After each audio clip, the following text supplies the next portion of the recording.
Welcome back to the Sportsnaut interview. Today we're talking AFC Championship. We're talking Kansas City Chiefs. And to do that, bring in my good friend Carrington Harris, who you can hear on 610 Sports on The Drive in Kansas City, as well as CBS Sports Radio nationally.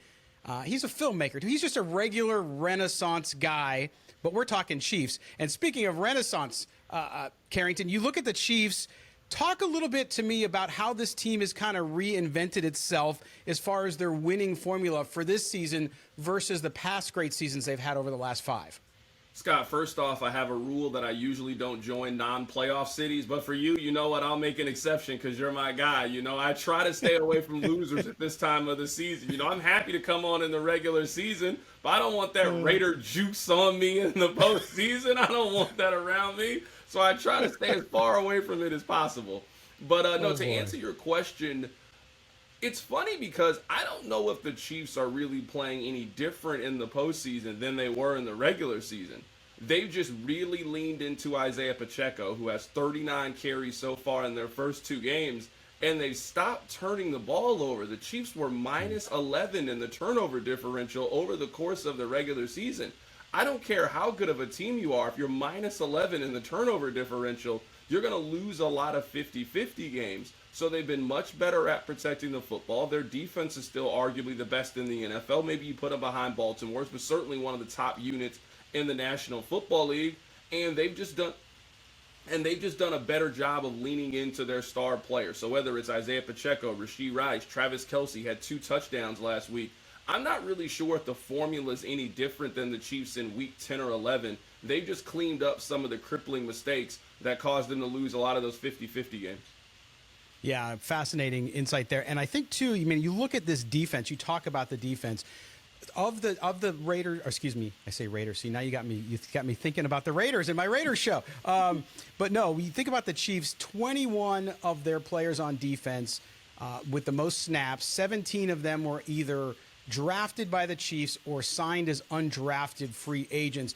It's the youngest defense in the league. And yeah, okay, they might be one notch below Baltimore, but talk about the dynamic there and how young this defense is, but how well the organization has been able to sniff out talent and put it on the field and then have them perform. Yeah, absolutely. I would say there were 2 drafts that were pretty critical for the Kansas City Chiefs. After they paid Patrick Mahomes, Buffalo's going to go through this same thing. Josh Allen's cap hit is around $18.6 million. It's going to be at $47.1 next year. So Buffalo's going to have to make that transition. The Chiefs had back-to-back drafts where they probably drafted 6 starters. You know, when you draft a Nick Bolton, when you draft a Creed Humphrey, you get Trey Smith on the offensive line. You get Trent McDuffie, that was a first-team All-Pro this year. You get George Karlaftis, who's been really good. You get a couple of secondary pieces. Isaiah Pacheco was part of that draft class, too. I think we all know the economics and the finances of the NFL that once you pay your quarterback, you're going to have to go cheap somewhere else. You can't pay everybody. That's just the way that the game works. And Kansas City has done a really good job of. They haven't really been crippled by bad contracts. And they've done a fantastic job of drafting, developing, and continuing to put young pieces around Patrick Mahomes. I think about this. I would say aside from Charvarius Ward, and certainly secondary isn't a problem for the Kansas City Chiefs, there hasn't been a player over the last 3-4 seasons that you think, man, Kansas City should have kept that guy. For the most part, they have gotten the most out of those individual players, and when it became time to make a different decision and move on, they usually have made the right decision. Yeah, and before we get into the AFC Championship game, the last thing I want to ask you about is this. There's this narrative about the Chiefs' offense, okay? So Chiefs' offense isn't very good and this and that. But in reality, look, they might not be ranked as highly as they were before. They have the defense now. They have better balance. They're still a top 10 offense, Carrington. So where's that story coming from? We heard all season, yes, we understand the troubles at wide receiver and some of the things that were going on there. But this offense still hums pretty good when it's not turning the ball over, as you mentioned earlier.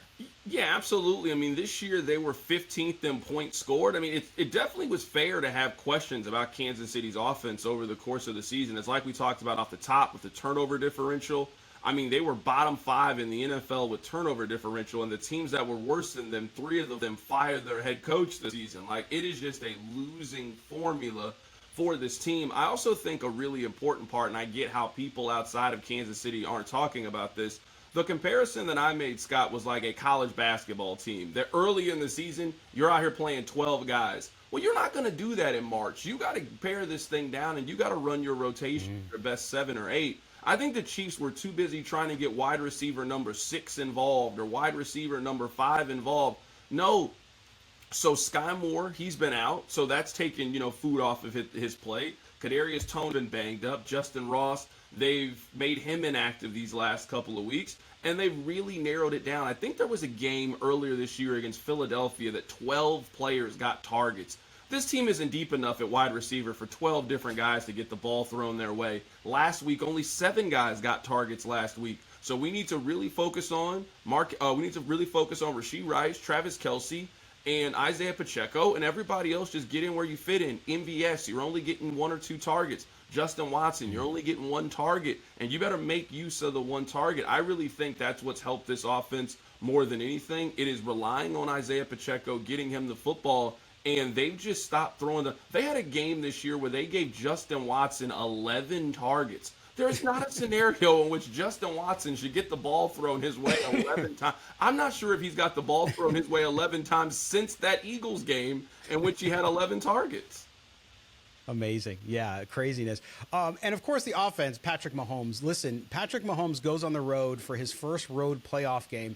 And I remember some of the coverage. The question is, look, it's the only question that Patrick Mahomes hadn't answered. He answers it now in Buffalo. Now he's got to go to Baltimore and do that. But talk about that piece of it. To me, like, even if I'm betting money, it's hard for me to bet against Patrick Mahomes. As good as Lamar Jackson is, as good as that Baltimore Ravens defense is, and yes, it's in Baltimore, but you look at the course of his career, you look at his resume, you look at what he's done, it's sort of hard to go against that. There's no more questions about Patrick Mahomes winning on the road, is there? No, I mean, I don't really even know why that was a question in the very, very beginning. It's just we got to figure out some stuff to talk about. Patrick Mahomes has been an underdog 11 times in his NFL career. He is 8-3 straight up. He is 9-1-1 against the spread. So you tell me what's even more ridiculous, the fact that he's only been an underdog 11 times in 6 seasons, or the fact that they have won 9 of those games against the spread. I mean, we just have a rule on the show that anytime you're going to give me Patrick Mahomes and less than 3 points, you should be on the side of Patrick Mahomes every single time. Historically, it's been the place to be. I guess I understand that we all are entitled to different opinions. Like, maybe you think Mike's the best. Maybe I think LeBron's the best. Like, it's the debate of it. We have to quit comparing Patrick Mahomes to all these regular human quarterbacks. Lamar Jackson is great. Lamar Jackson has as many playoff wins as Baker Mayfield does. Josh Allen is great. Joe Burrow is great. Patrick Mahomes has 13 playoff wins. All 3 of those other quarterbacks, Joe Burrow, Josh Allen, and Lamar Jackson, they have 12 between the 3 of them. We just got to quit comparing Patrick Mahomes and what he's accomplished and his skill set to any current quarterback. His comparison is Brady. His comparison is Joe Montana. His comparison is Terry Bradshaw. We're talking about the most accomplished quarterbacks of all time, not Lamar Jackson, who has a losing quarterback record. Now, I'm not saying this with any slight toward Jackson. I think he deserved to win MVP this year, even though I would have voted for Chris Jeffrey. But Lamar Jackson is a phenomenal. He's not Mahomes. All right, so Carrington, we go to the game now, too. When you look at this matchup, what problems do the Ravens present this Chiefs team as they roll into MTV Stadium on Sunday? I think the Ravens old school team, man. Football is the line of the game. Can you run? Can you protect your quarterback? Can you stop the football effectively? Can you get after their quarterback? I think you probably have to give ball the edge in both of those things. They're the better rushing team. Defensive, I think, is a little deeper, a little bit more talented. I mean, that's what worries me in this game is Baltimore runs for 180, 190 yards, like keep away, and they do a really good job of disrupting timing. That Baltimore defense is just loaded and fast and incredibly talented. That's probably what worries me the most heading into this game. But I do feel good about Kansas City and their ability to kind of limit some of the other things that Baltimore does really well. I mean, this team has done great against number 1 receivers all year, whether it's Justin Jefferson, Tyreek Hill a couple times, Keenan Allen. They haven't really beaten by any of those players. Last week against Buffalo, Josh Allen had 2 passes over 5 yards. Dalton Kincaid was their leading receiver with 54 yards. I think Kansas can limit some of down the field that Baltimore wants to do. I think this is a great chess match between one of the best defensive coordinators we've seen in Steve Spagnuolo and whatever the Ravens want to do offensively. Yeah, and it's particularly with Lamar Jackson, and I think he's become, for a lot of the criticisms he had early in his career about just running the ball, and of course he still runs when he needs to, but he's gotten more accurate. He's got obviously some more weapons. Zay Flowers has been a good thing. But talk about the Chiefs and their focus on limiting what Lamar Jackson can do to beat them. I think a lot of that's going to come down to Willie Gay. He was banged up in the last game. I think he's their best. Is he going to be available in this one? I mean, you got to think, first off, you're going to need a spy on Lamar Jackson. One of the things that was so puzzling watching Baltimore last week was it was like Houston realized that Lamar could run, and too many times Lamar is running free for the most part. So that was really, really confusing with what they are doing. You're going to respect the tight ends. It looks like Mark Andrews is going to play in this game. Isaiah Likely's been a more than capable backup for them. So you got two very talented tight ends, and then you've got this rushing back who can obviously beat you and might be the best quarterback that we've ever seen. So Baltimore offensively, they just pose a lot of problems. Also look at Baltimore just being a really physical team. Think about San Francisco. They were running through teams for the regular season until they went against Baltimore. Baltimore was able to punch. The good thing about Kansas City is we've seen them take up over the course of the last 4 or 5 years, and they've always responded incredibly well. All right. So what do you, how's this one going to work out? You think the Chiefs are going to go in there and win this and get back to the Super Bowl? I'm really torn on this, Scott. I'm going to be real with you. I'm really torn for a couple of different reasons. On one side, I think that Baltimore is the better team and they are at home. Usually in a coin flip kind of game, you take that.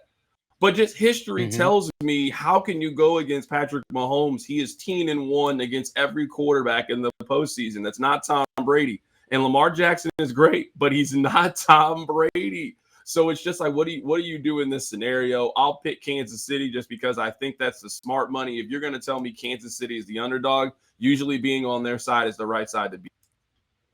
Yeah, it's hard to argue that when you look at the results. Carrington Harrison, 610 Sports in Kansas City. You can catch him on The Drive every weekday afternoon. You can also listen to him on CBS Sports Radio. He'll tickle your ears nationally as well. Carrington, always a pleasure, my friend, and we will talk to you down the line. Scott, I appreciate you, my friend. Thank you, man.